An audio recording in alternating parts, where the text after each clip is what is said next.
Maybe setting it up. Maybe setting it up, yeah. Ah, yes. Yes, that's all good. So everything's good. What? Everything's ready. Everything is ready. Okay. Now we have to get ourselves ready. That's more challenging.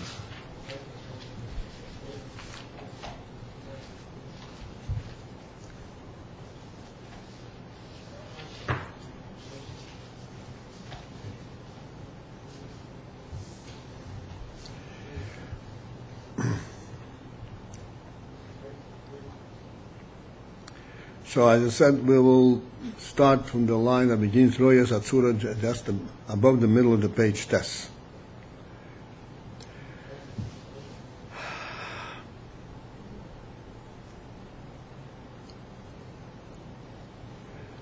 The Rebbe is explaining a very general principle.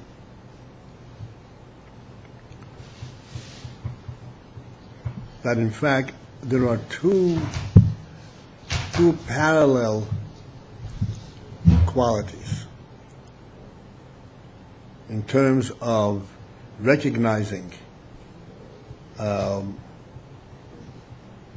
oyer, recognizing something of a spiritual nature. There is the level of the oyer, and what is the manner that you see it? What is the method that makes you recognize it?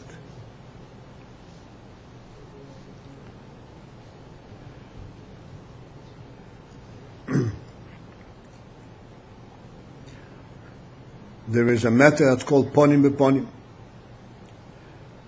and there's a method that's called ocher b'yocher. All right. So to understand this in ponim beponim and ocher b'yocher, this is what brought us to start discussing the whole principle of oyer.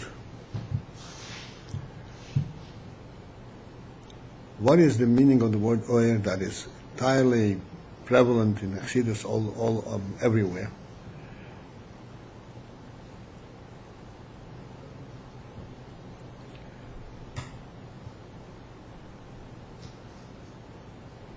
What is the principle behind the word oyer?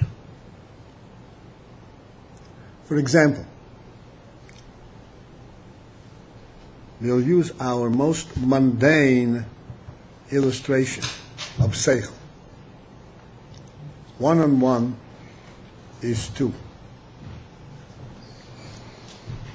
Cannot be anything more mundane, more simple than that. More physical, mundane and simple, you know. There's nothing holy about it, put it this way. Right? And yet we pointed out that there are two distinct ways to recognize this. One is what one may call chitzonius, or actually completely devoid of seichel, of intelligence. Like the computer also can say 1 and 1. And the other is something that does require intelligence. Like the concept of 2.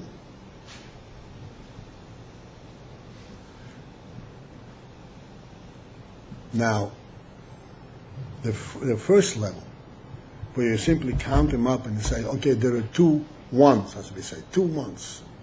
There's no correlationship. There are 2 ones. This is entirely physical. There is no oyer.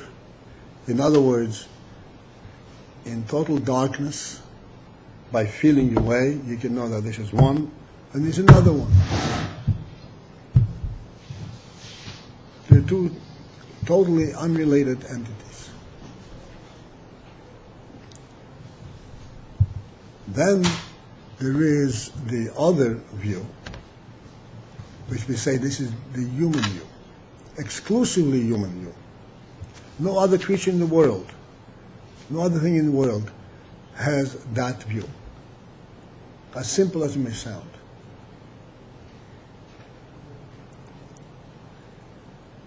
And that is that these two, that this one and one make two.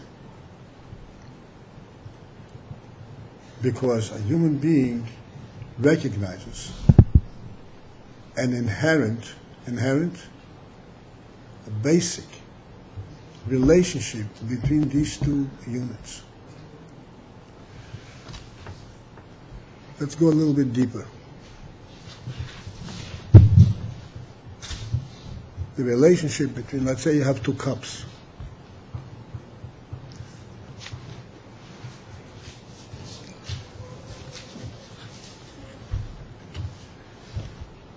You have two cups. This cup and the other cup were made individually. But if this cup could not be made, then that cup could not be made. Do you follow this? So depend on each Huh? other. They're dependent on each They don't depend on each other. They come from the same base. If this cup could not be made, then that one couldn't be made. Inventing this cup has automatically invented that cup. Therefore, we say there are two. Somebody who went ahead and invented this cup, you say to him, why did you invent this cup? What are you going to do with it? Wait a second, I'm going to make 1,000,000 of them. Oh, now it makes sense. It's 1,000,000 of the very same thing. Now it makes sense.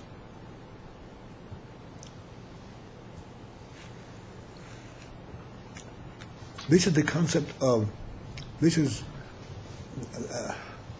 what's called seichel. This is the beginning, the bottommost level of seichel, where you recognize a union between things, not on the chitzonizdike level, not on the outside. On the outside, on the contrary, this one occupies space and that one occupies space independently. There are two ones.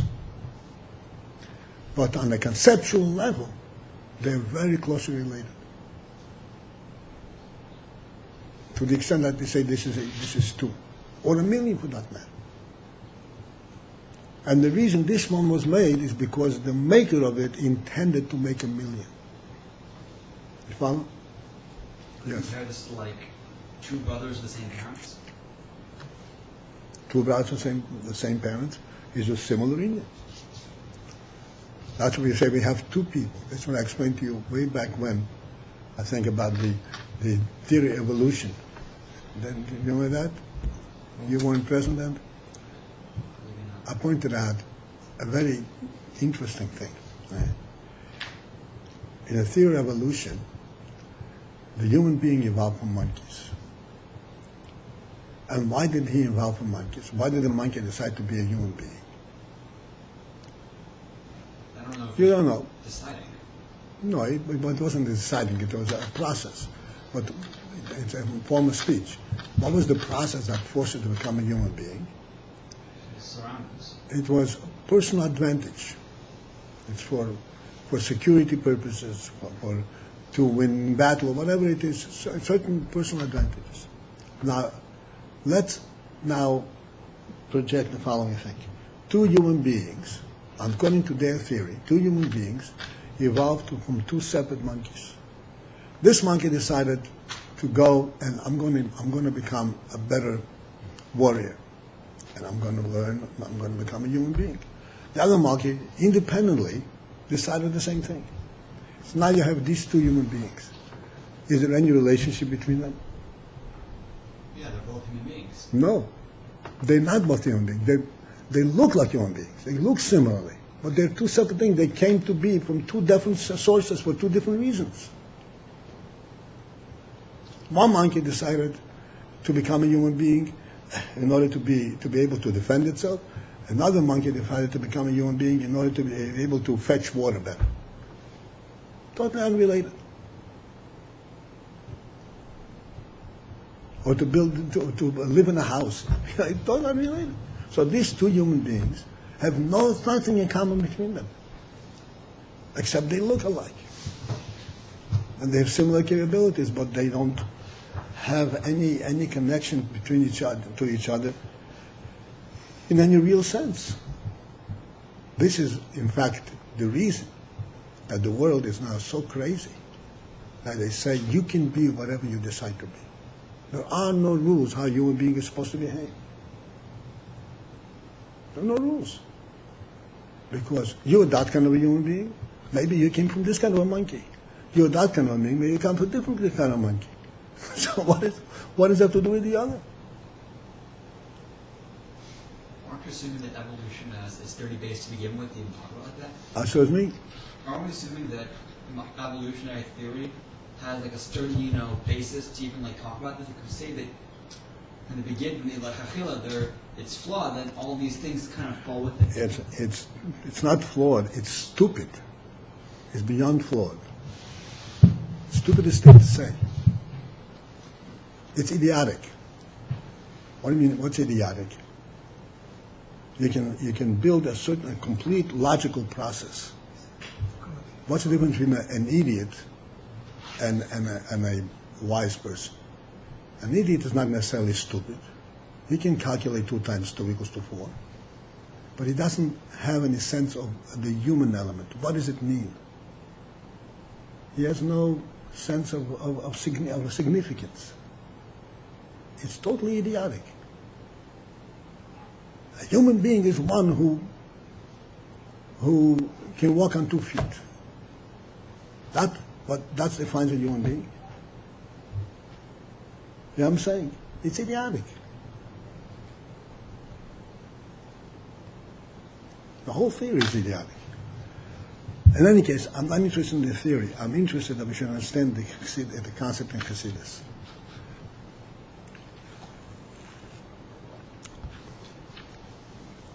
I'm sorry, this is the last portion. I'm sorry, I just came and know what they discussed. No, you'll get on. Get on. I try to find what they talk about. Okay.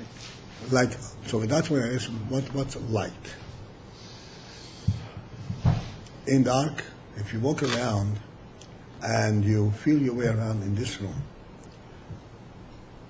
and you hit upon something that obligates your walk, it interferes with your walk. It happens to be a table, but as far as you're concerned, it is just a piece of wood, something that interferes with your walk.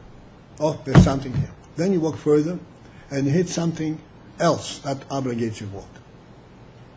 These are 2 separate entities. They have nothing to do with each other.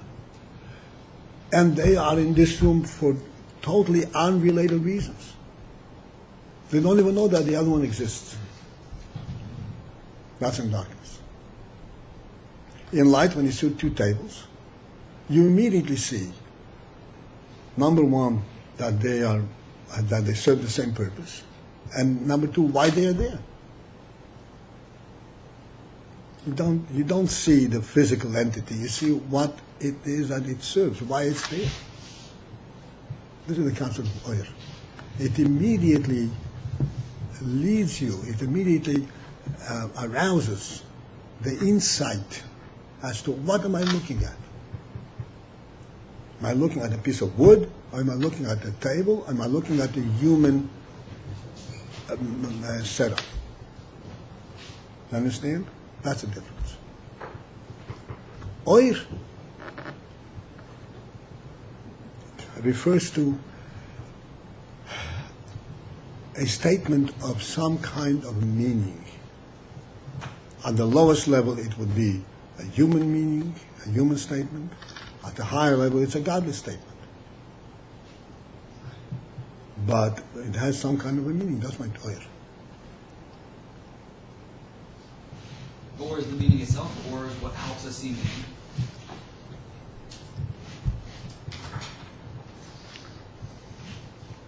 If this is a valid question. No, well, it's a valid question. It's not necessary, as you will see, but it is a valid question. oil is okay. Let me step back a little bit and understand where that question is. Now, as we said before, these two cups are two cups. Why are they two cups, not one on one? Because they were both conceptualized at the same time, in the same moment, in the same mind. In other words, oil has a source.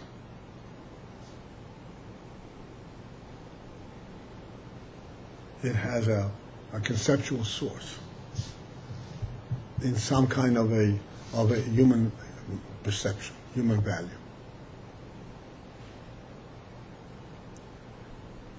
Just like Oyer HaShemesh, the light of the sun. Light serves us very well, we can see things. But light doesn't exist in isolation. Light exists only if there is a source for the light. There's a sun. Light, in fact, is that quality that brings the sun in our midst.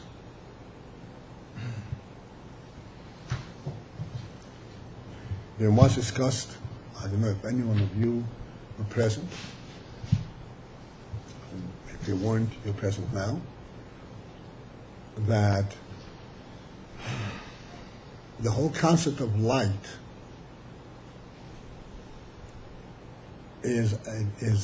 doesn't exist in our world. Our world is primarily dark. The natural state of our world is dark. Light is something which comes to it from outside. The sun is fundamentally a light. As we said the other day, light to the sun is as fundamental as darkness to us. In the sun you cannot conceive light, darkness. In our world you cannot conceive light. So when there is light here, this light is not natural to our world, because our world naturally is dark. What then is this light? This light represents the presence of the sun, because our world doesn't have light of its own.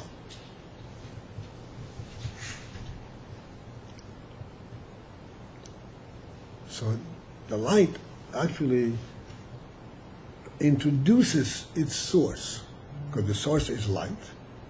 And light brings that source to a place where it is not.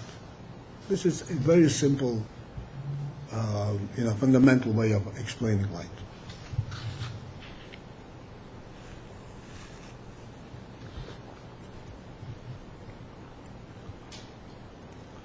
So now, do I have you with me?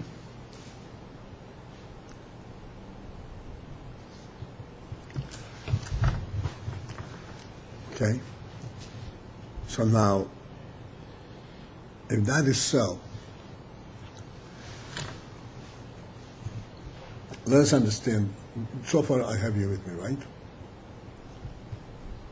Now, as I said before, light to the sun is as fundamental, as simple, as real as darkness to us. The sun is all light, doesn't know of darkness. By the time the light of the sun reaches us, it is much reduced. It is not at the lead and the purity and intensity as it is in the sun itself. Because the light as it is in the sun cannot relate to darkness. It completely, so to speak, negates darkness. In order for the light that we see by the light of the sun that makes us see things, this is a light that can partner with darkness.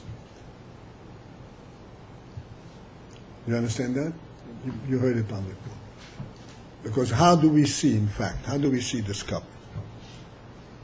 We see this cup because of light, but not exclusively light. We see the cup because of light and dark. All the shading and all the obstruction of light also serves to see the cup. If not for that, you couldn't see. If there is only light, if you had light shining in this cup from every direction, you wouldn't see the cup. You just see nothing. You would see nothing. Exactly the right. darkness is what stops the light, is what reflects it back to us. Oh, yeah, that's a separate thing. Okay, so the point is that the light that it comes to us is a very different caliber of light than the light that's in the sun. This is a light that can recognize darkness and combine with darkness. The light that's in the sun cannot recognize darkness at all. This is like the light encompassing from every direction. Do I still have you with me? The light that comes to us from the sun comes to us from one direction, from the sun. And this is why it forms a shade, a shadow. But the sun is light everywhere. It doesn't have one directional light. Therefore, the sun, that light could not relate to showing us an object. Couldn't do it. So the light, by the time it comes to us, it is much reduced. It's called a ha'ora. It's a subset of the original light of the sun. So these are the two extremes. The light, it's the light as it is in the sun, and the light as it is further down in the dark world. And then there are many levels in between. So that is the principle, that there are many madregas in oir. There is what's called oir atzmi, the essential oir. Then there is an oir that is a reflection of that. Then there's a reflection of that. Until there's an oir that is exclusively a reflection. That just, it's not light unless it hits an object. Light for us. It's not light. Yeah, for us. I mean, light means it makes things visible. It's light. It has the nature of light. It doesn't have the nature of light unless an object obstructs it.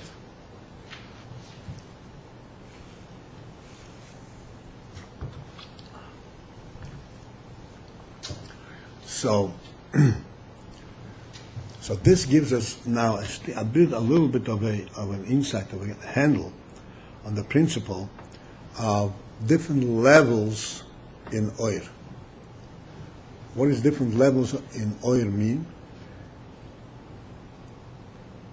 Different levels at which oir represents its source. The oir comes from a source of light, from a source which is what's called the essential, like the essence, like the sun is the essence of light. And then that comes to various levels in reduced manner. So that the reduced manner means it represents less and less the source, the essential element of light. And it becomes a subset of light. And it's called a functional light. Functional light means functionally it is light, but in essence it is not. In essence it is something, it is much reduced. Like the fluorescent lights we have here. Well, fluorescent light is another category altogether, yes. Okay, there's much to speak about it. I want to know if this is clear so we can continue. It's clear, but I don't know where it connects back to me. You've seen all these concepts that are here, like Lord versus R, but like the base, the thing that ties down all these concepts. To me, like these concepts, I see like balloons all in the sky. They're all related somehow, but I need like a base of sorts that ties them down and says this one is related to this concept through this base, so that one is related to this. Where is your copy? My copy is right here. Okay, that's the base.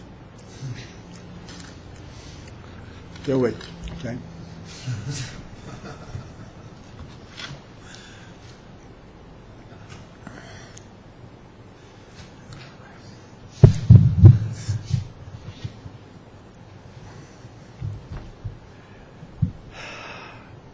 It's obvious, even from the little bit that we already read and learned, that we're talking about very subtle things, very, very fine, extremely important, definitely understandable if we put our minds to it, And if you don't put God's mind to it, it's totally ununderstandable. That's guaranteed.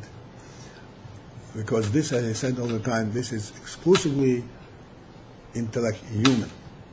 There's no way you can explain any of this to a cat, or to a computer for that matter. Couldn't even begin. Computerized cat. Okay, so let's follow through carefully and explain whatever is necessary to explain, not to go too far off. Going on this.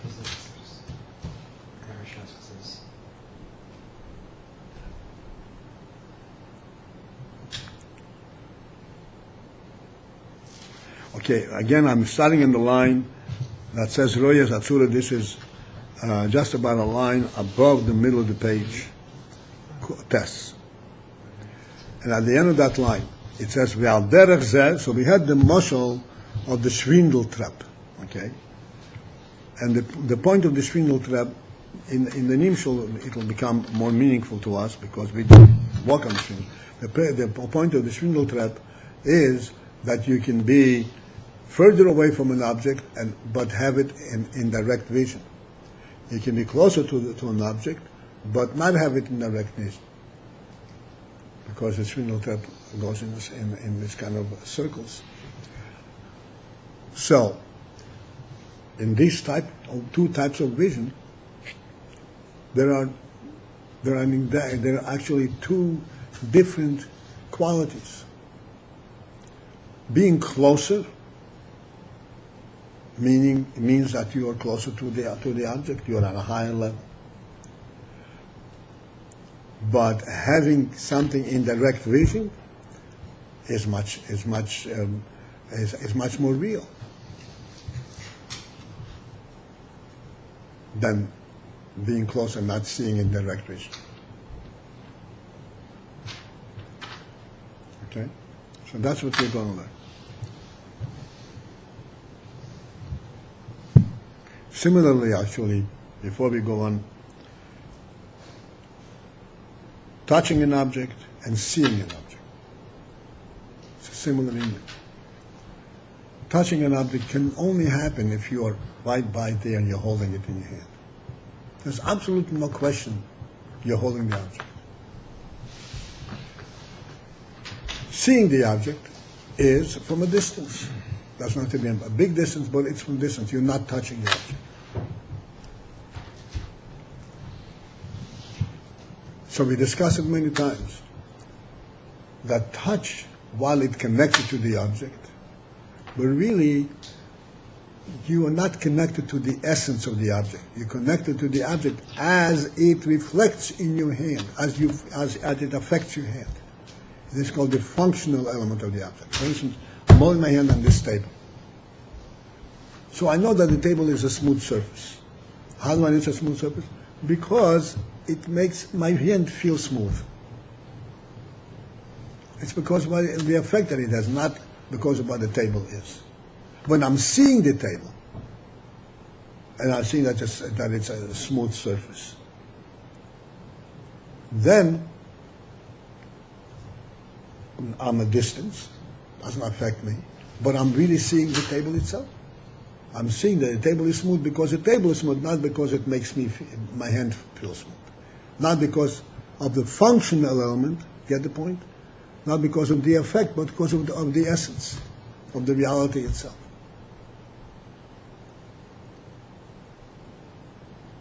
Okay, so now let's go back inside.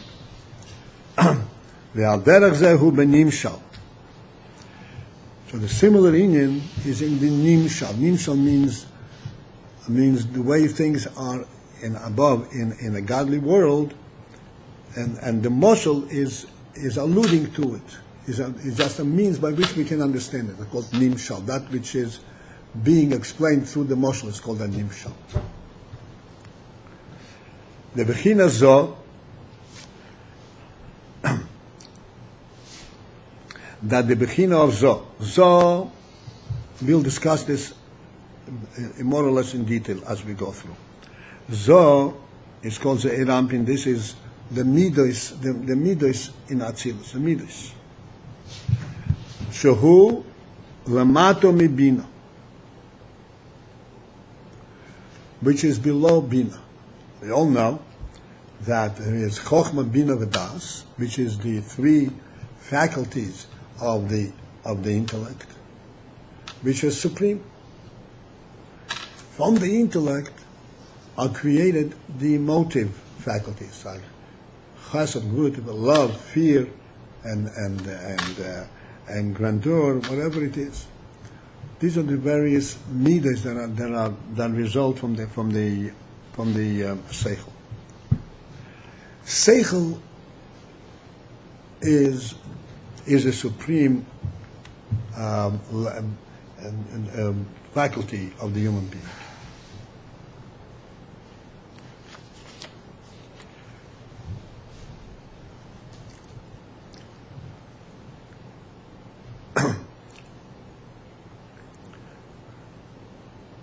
And bina is one of the faculties of the seichel.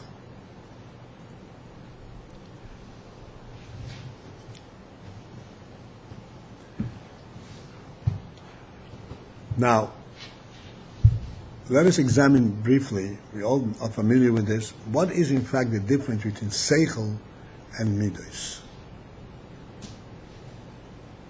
One relies upon your intellect, the other relies upon your emotion. What? One's based on emotions. I mean, emotions and intellect. One's warm, one's cold. No. What is the difference? Why? Between seichel and midos? I'm sure you know this is similar to what we said before. Seichel is how you know the reality, the truth of a certain subject. Midos is how that touches you. Oh, like we were talking about where if someone comes to a meal, for example, that's more like the midos, that they can learn a lot more from the midos than actually learning, even though learning's a higher level. Right? Then we talked about attending a Shabbos meal or Like a something like Shabbos meal, how the midos... that. Right, this was one of the emotional like that, yeah. Right. So midas is when you have a personal effect. Seichel, on the other hand, is not through a personal effect, but it's personal knowledge. It's a seichelic knowledge of the object itself, of the reality itself.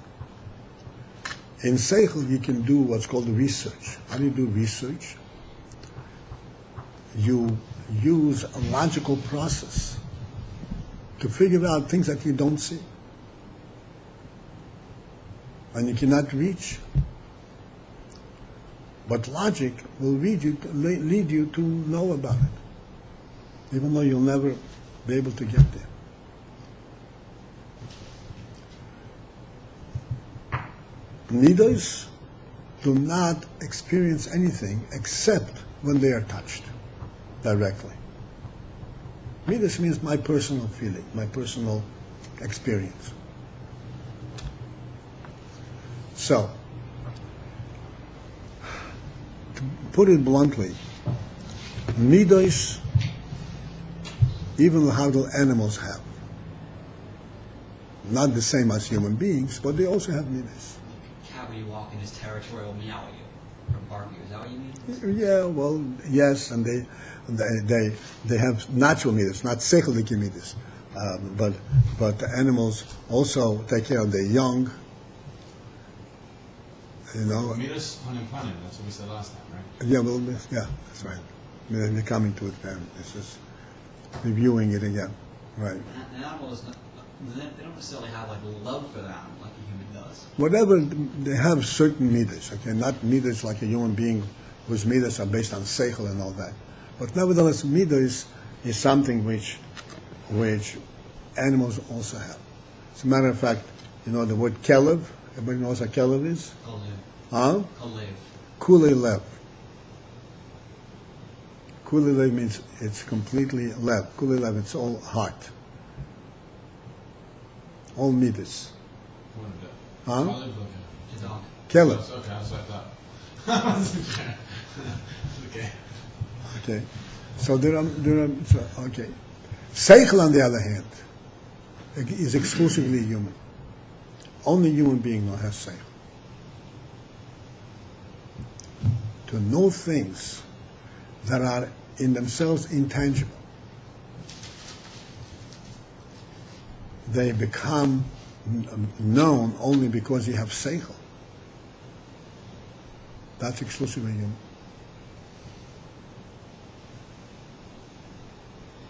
Like, for example, there's also a motion that we use all the time. A human being and a cat both walk into a wedding feast. What does the cat see? What does the human being see?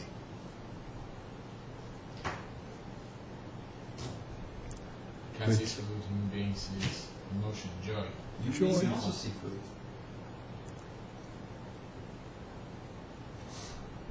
A human being does not see food. A human being sees the simcha, and the food is only to celebrate the simcha, not food per se. Please understand the difference.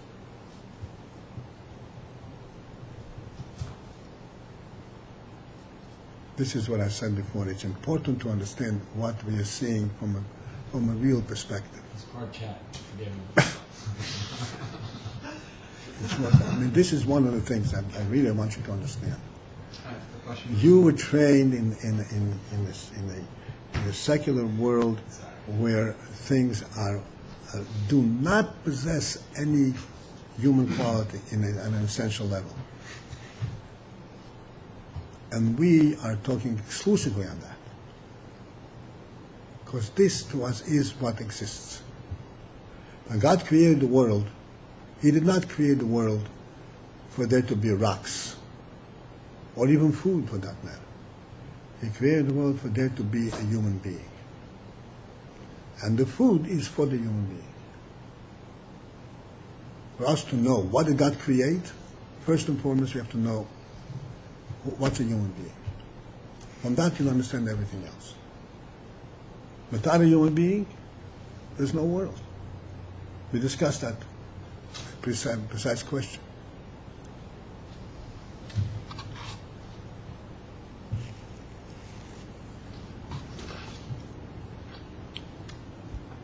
So you said see, you meant see in the higher sense of seeing, not seeing in the lower sense of seeing. You're walking, you both see the same thing, but you perceive it differently. See, correct, and I want to put the notch in this. See in the terms that the human being refers to seeing. You understand what I'm saying? Yeah. Not in terms that a camera sees.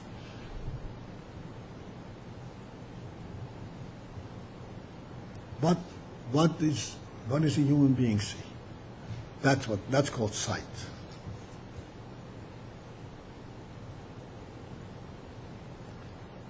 The deflected light from the object and that hits the eye, the camera sees the same thing. Would you call the camera as sighting? As sighted? No. We call the camera as totally blind. How you call? Blind.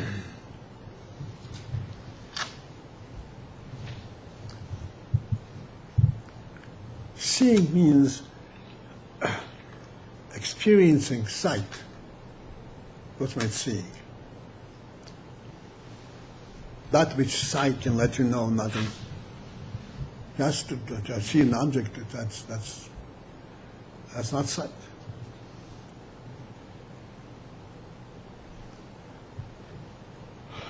So here's the example, as we said, that the human being is capable of seeing a simcha. The cat is not capable of seeing a simcha. No matter how much you'll talk to it, there's no way you'll explain to a cat what a simcha is. Because a cat does not see beyond the physical. A human being sees on the contrary. The physical is secondary. What he sees is the intangible, the human element. That's called intelligence. On the basic level, that's called intelligence. On a higher level, he sees godliness and so forth. On a very basic level, at least on the beginning, this is called intelligence. It's called seichel enushi. a person who comes in and says, all I see is food, he lacks seichel anushi, fundamental seichel.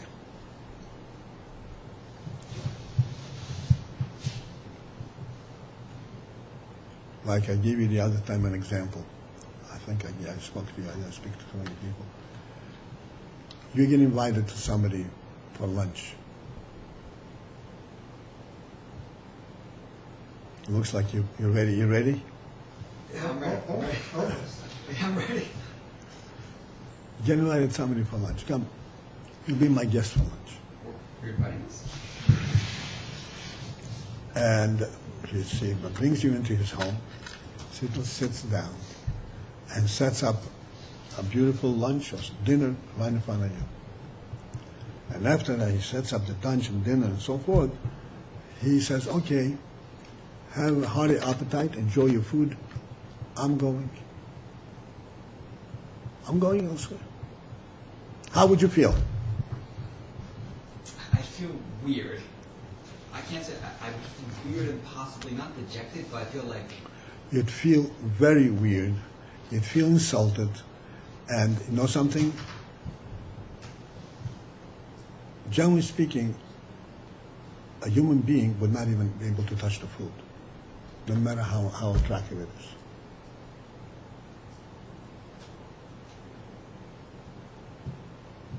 I don't have a host. I'm eating your food. I'm not a guest. I can't eat it. But I don't, what is this all about? Is it food or is it being a guest at your home? The food is a means by which I express my hospitality. But hospitality is the main thing. If I go away, you can't even touch the food. So what do you see? Do you see food or do you see hospitality? You understand? That's human. The cat, believe me, would not know the difference. A cat, you cut out the food and you leave. You're supposed to leave for a cat. What did you say? You're supposed to leave for a cat. Some piece of wisdom. Okay? The cat, any animal, that's why I say an animal has no seichel at any level. There is not an animal who would appreciate the difference, whether the host is sitting there with them or with them not.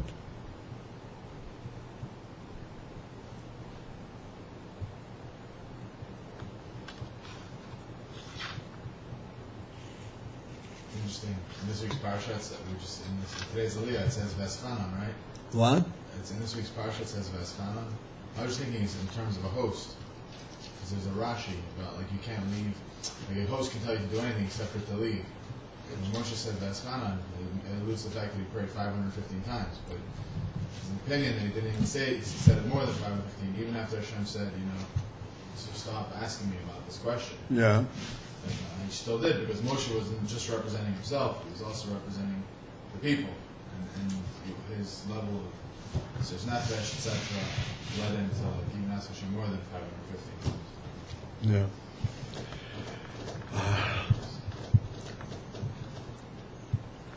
Sorry. I didn't catch the connection, but I'm sure you have a connection. Okay, so we understand. Host, just the host, because it compares a host, because Hashem is the host in that level. So if Hashem was the host, he can tell you to do everything but not to leave. I don't know, that was just one of the opinions, and therefore he was telling Moshe. That's a drash. Okay. Yeah. I hear. A Okay. little off. That was very. No, okay, my mistake hasn't. Okay, so we understand what we mean by seich. And that's what we say that is exclusively human.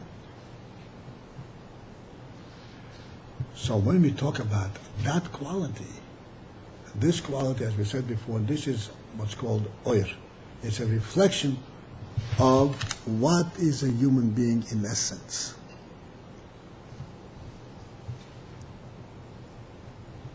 The fact that he will eat or not eat, this is on the lowest level.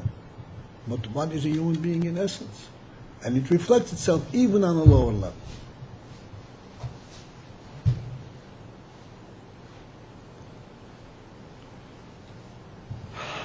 Okay? So again, coming back, Bina, Seichel is the highest faculty. It exclusively exists by a human being. Midos exist even on a lower level. So therefore, Midos are below Bina. This is what you're saying. Zo is l'mata min Bina. That even though it is below Bina, but nevertheless, hu bibchinas ponim beponim. But it has a quality of ponim beponim. What does ponim beponim mean? Face to face. Face to face. What does that mean? That you're actually experiencing the real thing. Ponim beponim. You're actually experiencing the real thing. Hainu b'chinas gilui ho'etzem. Okay? We have to talk about gilui ho'etzem in a moment.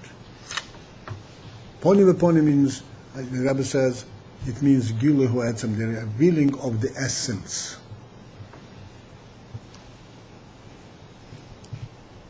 All right?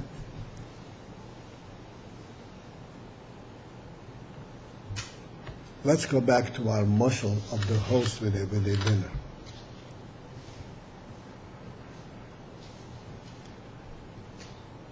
And we said before that the presence of the host is of paramount importance. If the host walks away,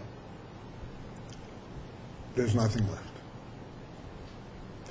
And for the same matter, the guest picks the food and says, goodbye, I'll eat it at my home.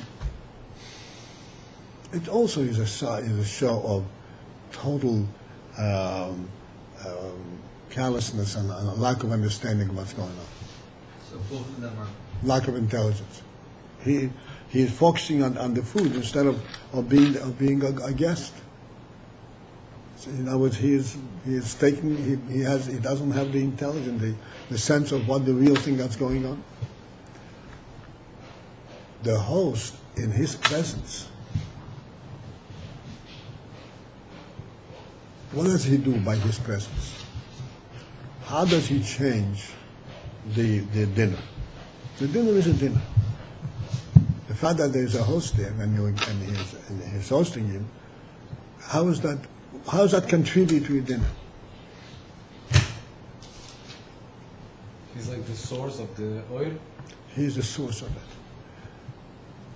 How does it contribute to dinner? It doesn't contribute to dinner at all. And yet, at the same time, it doesn't contribute anything. At the same time, without that, there is nothing there. Isn't it amazing? Without the host, the dinner is just food. It's not a dinner.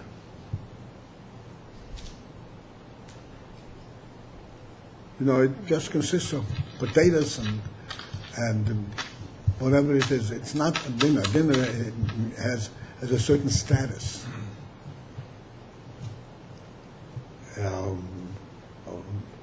You serve food to a dog and serve food to a human being. You serve differently. What's the difference? To a human being, you serve it in a respectable manner. Even the dinner has a certain presentation. Why? Because it has a human quality to it. A dog, you just throw food. When the host is out, it's only food. It's like as if you threw it to the dog. And the whole significance of this being a dinner is lost completely. Do I have you with me? Understand?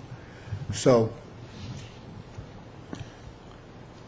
in other words, this host presence is called, even though he doesn't really contribute anything to the dinner, practically speaking, but it gives it an essential significance. That's called essence. It makes it a dinner rather than just plain food. So taking this mashal to what we're learning here.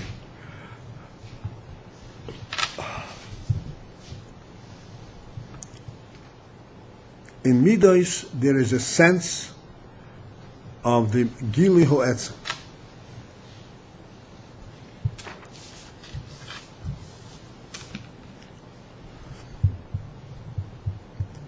like we just finished saying. If the host is not there, I can't even eat it. I'm insulted beyond beyond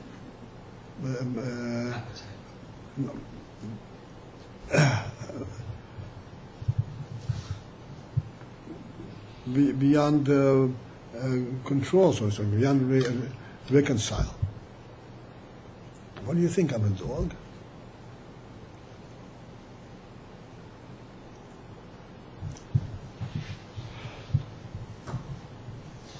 So here, the presence of this is something which I actually feel his presence, and that changes the whole phenomenon.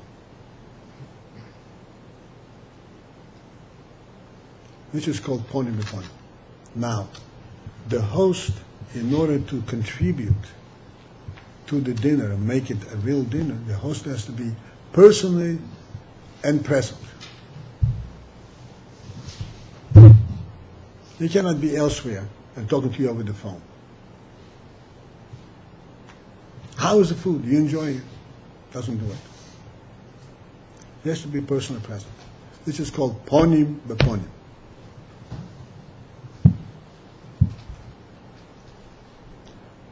And that's why I said in Zoh, which is a direct personal experience, there is that type of relationship of ponim b'ponim, the real thing.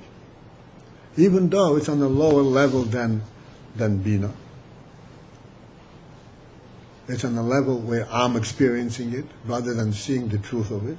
Like we spoke about Midas. Midas is something which is a personal experience rather than knowing the truth about something. But what am I experiencing? I'm experiencing the real thing.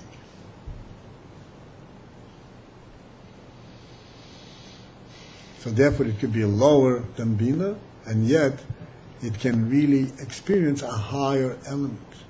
In Bina, on the other hand, this is called Gilurat, or Bina, on the other hand, Shalamayla Mizah, Bina, which is above Zoh, Hu Bilchinas Oche B'Yocher. Bina has a completely different knowledge and different relationship. Oche B'Yocher means that Bina knows things from in a concealed manner. How do you spell that? It's Aleph Ches Yud Dalet? Right. Aleph, what? Ches Yud Dalet.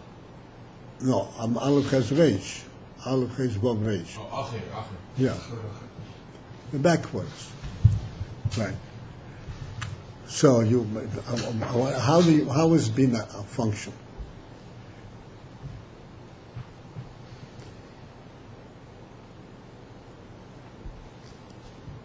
I'll give you an example, a very simple example from a simple math example. And it's interesting because this Indian is found also in Gemara and in Rashi, and there it's explained. The approach is totally different. Okay, if you want to know the volume, the content of a square, of an area, how do you know how many square feet are in a certain area? Measure both sides. You measure two sides, multiply them, Right. and you know it. Now, the area may be extremely large. You measure one side, you measure another side. And therefore you know this area may be thousands of square feet. You were never there. Did you treat on this square feet? Did you visit all these corners? You were never there. You don't really experience its reality.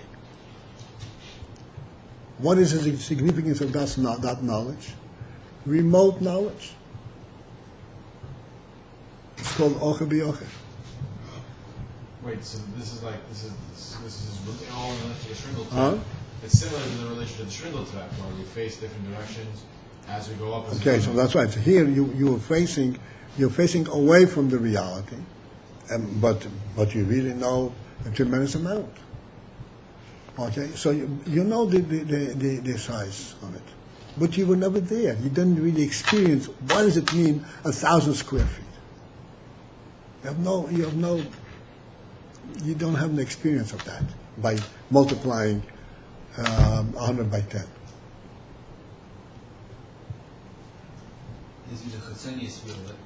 This is called ochet, the external, knowing things indirectly. The nature of Bina, the method of Bina, is to know things indirectly through a logical process, which means you don't really visit, you don't really experience what you get to know. You know it because you have a logical way of grasping it.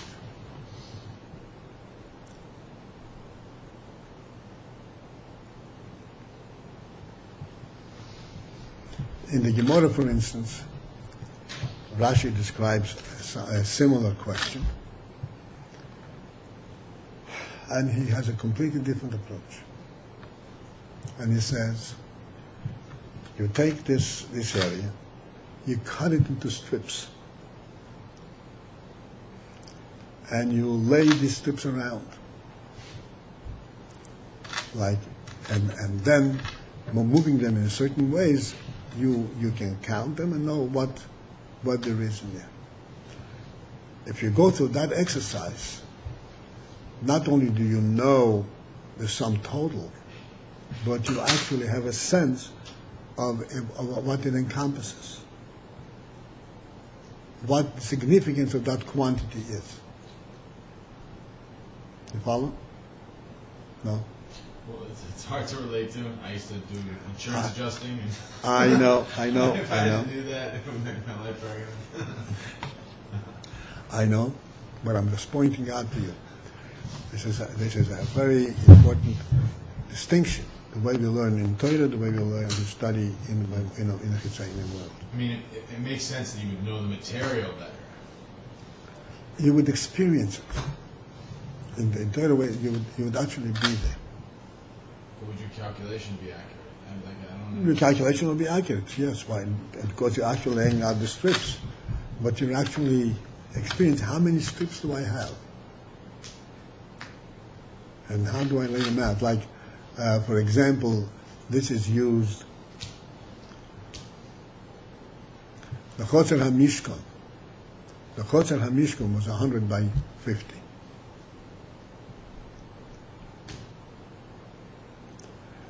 And 150 amos? yeah, 100 amos by 50 amos. The Chotzer HaMishkan. And in front of the Mishkan was only 50 by 50, and the other were around the Mishkan. And would pass logs or something? Huh? Is that where they would pass logs to each other? No, that's the wagons. The Chotzer HaMishkan, the courtyard of the Mishkan, was 100 by 50, and the Mishkan stood in the middle.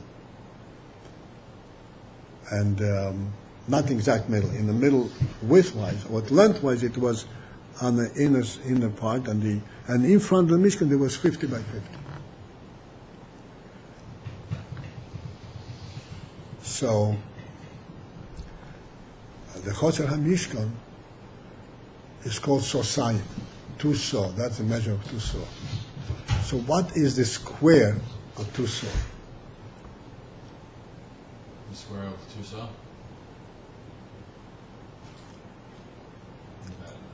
Isn't a saw a volume? Huh? A saw is not a volume measurement? No, a saw is a volume, and a saw is also a shetach of land where you can plant a saw. A saw.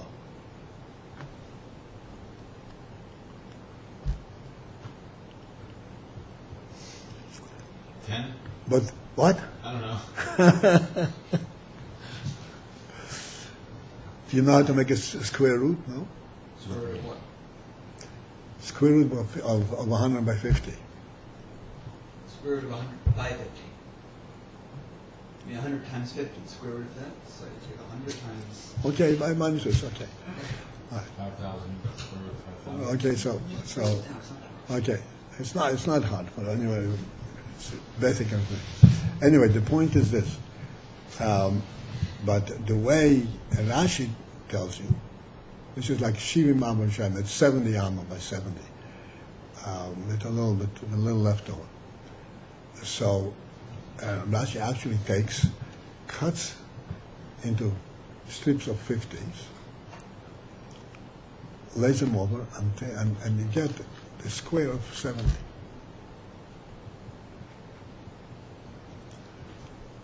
Okay?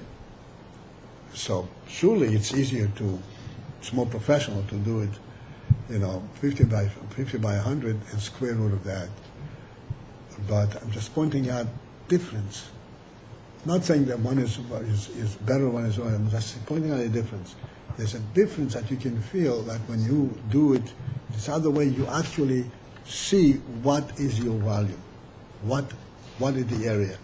Whereas when you say it from a distance, it's just you're not related. You don't relate to what you're talking about in a real sense.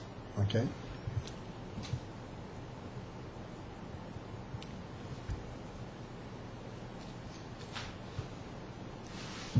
Okay? So Bina, by definition, the way Bina deciphers what Chochmah, we're still going further about this, it is Ocher B'Yocher. It takes only, so to speak, an external element of the Oyer. And that is what it works with. Whereas Zoh Midas, they relate to the real thing.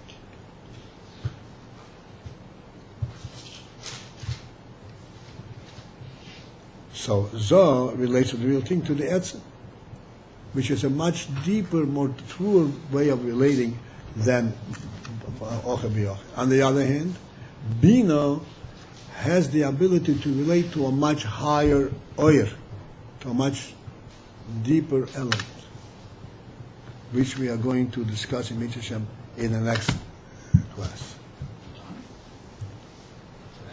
We're not done. The time is done.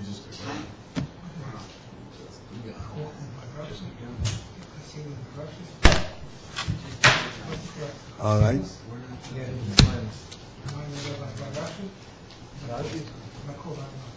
By who? By the Revelation. What's the matter? Got that. So, come here. Can I turn it on? Okay.